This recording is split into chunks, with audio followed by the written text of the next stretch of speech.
3 areas triggering female orgasms.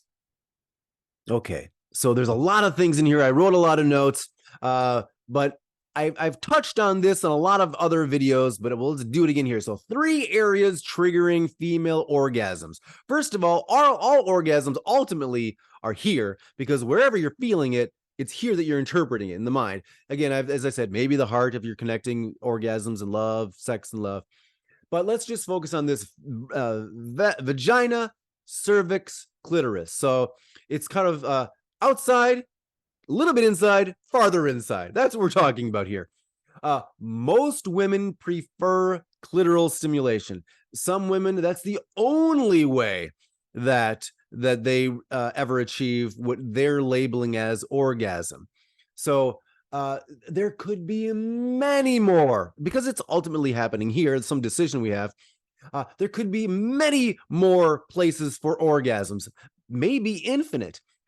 Orgasms from the anus, from all parts of it, right? From the outside, just the butt, from going all the way in, from the 2 sphincters that are in there. Did you know there are 2 sphincters in there? There are. Could be from either one.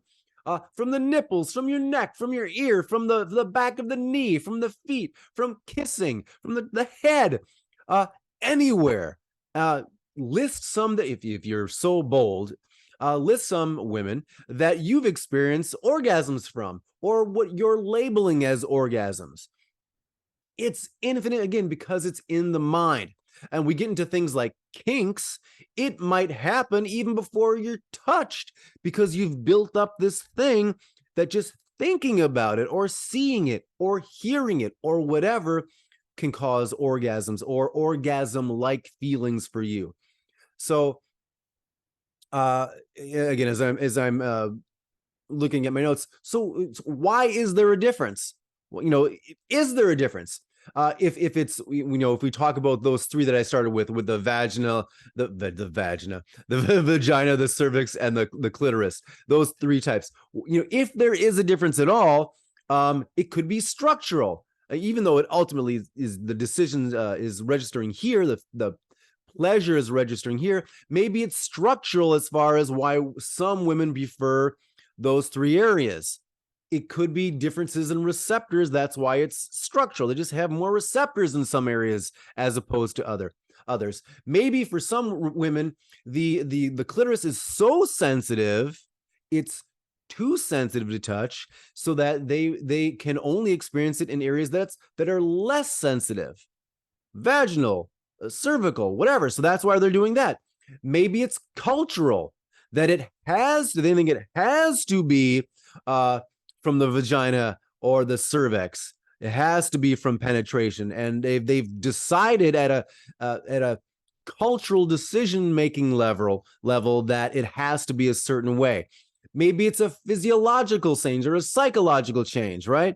It could be any of those things. But my question is, where have you experienced orgasm? I said that before, but where have you experienced orgasms? Maybe there's some unique place for you. If you feel so bold, put it in the notes. If otherwise, reach out to me. If you're having any issues that you're not experiencing any kind of orgasm, or you're not experiencing something that you think is an orgasm, or you're not sure what orgasms should feel like, or maybe they're not the quote right one, or whatever it is, reach out to me, seek assistance. Let's figure out how you can get the most pleasurable sex life you can. Your partner will thank you for it. They'll love this. I mean, you probably love how they're responding, so they're going to love how you respond. Again, reach out to me with any questions. Otherwise, I will see you on the next video.